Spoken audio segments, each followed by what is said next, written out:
Ito ang reading mo, Capricorn. Welcome back to our channel. Naway nasa mabuti kayong kalagayan while watching the channel. This is a general reading. Kayo nang bahalang magpalit ng situation nyo sa reading ko.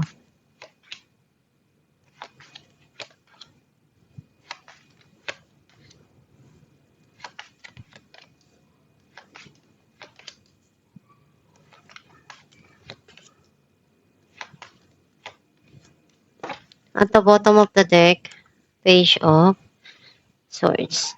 I feel like ang nasisense ko na energy mo, nakikita ko na may mga bagay ka ditong inaalam ngayon or may bagong impormasyon na dumarating ngayon sa isipan mo or gusto mong tanggalin yung mga tao na hindi naman nakakatulong sa buhay mo.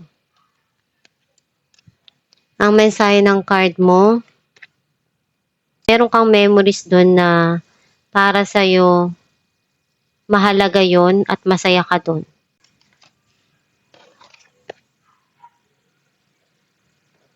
Nakaka-move on ka na, nag-heal ka na doon sa mga nangyari.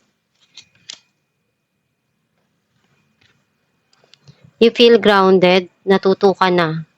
Naglagay ka na ng wall doon sa mga taong nakasakit sa'yo. And dumidistansya ka na sa mga taong alam mo hindi naman nakakatulong sa buhay mo. Meron ditong pagsisimula. Either pinupunuan mo yung pagmamahal na gusto mong maramdaman, binibigay mo yun sa sarili mo, or may darating na bagong romance or relationship dito.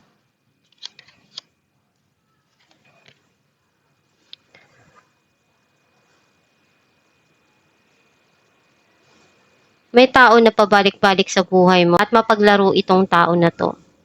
Some of you, andun yung pagsusumikap mo dahil masaya ka sa kung ano yung ginagawa mo ngayon.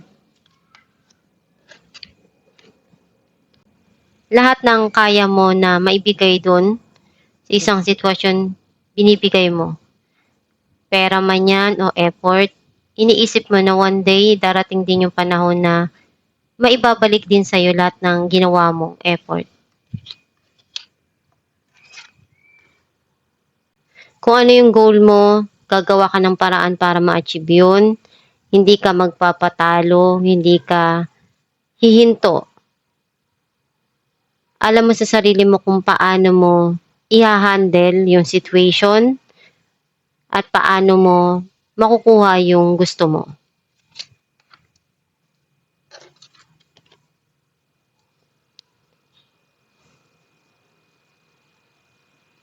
Lahat ng kaya mo, ginagawa mo para maibigay dun sa mga sitwasyon at mapunuan kung ano yung pagkukulang.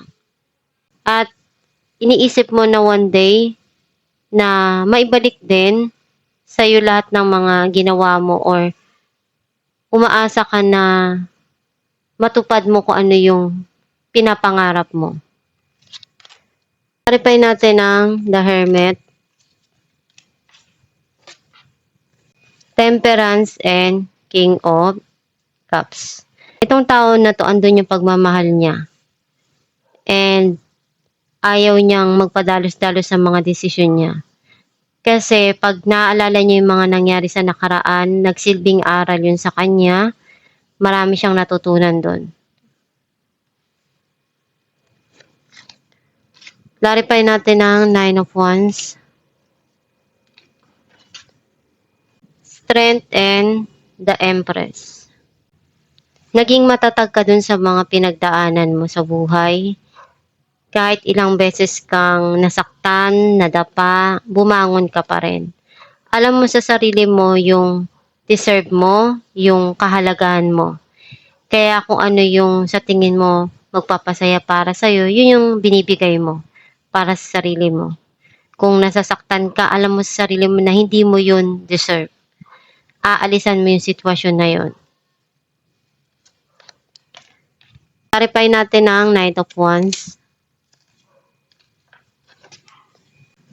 Five of Swords, and the Hangman.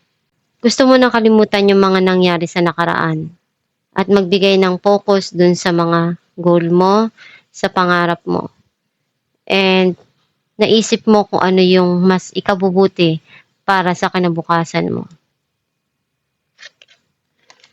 Clarify natin ang King of Wands, Page of Swords, and Eight of Wands. Naisip mo kung ano yung idea na gagawin mo, paraan, para magtagumpay.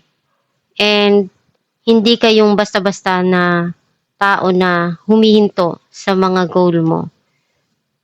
Ikaw yung tipo ng tao na gagawin mo lahat ng kaya mo para mag-success at makuha yung gusto mo.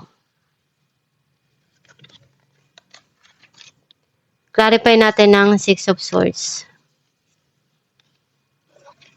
Two of Wands, and Nine of Wands.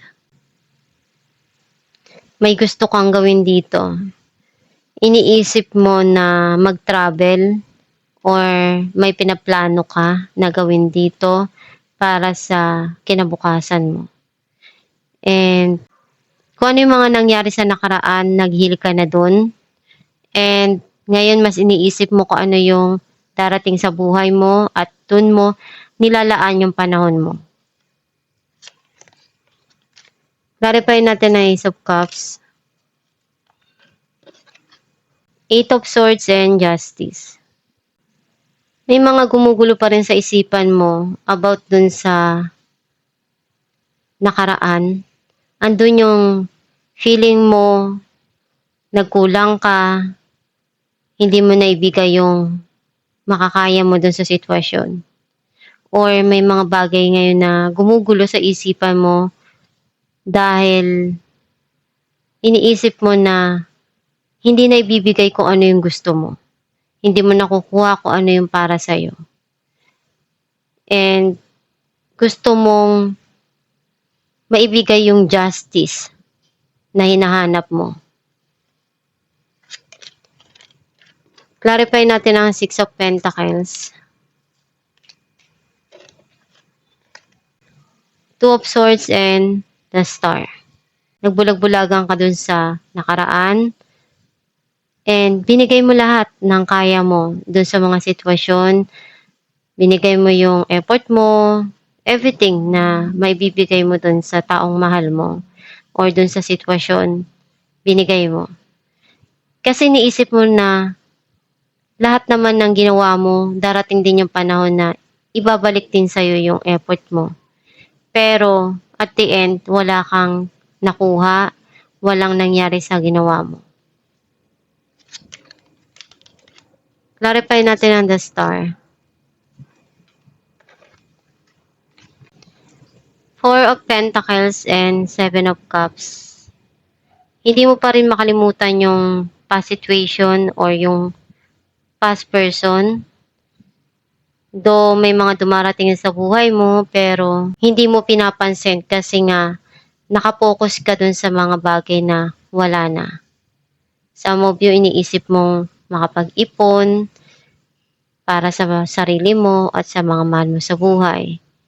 And ginagawa mo lahat ng mga kaya mo para sa mga pangarap mo. Alamin natin kung ano mensahe para sa'yo.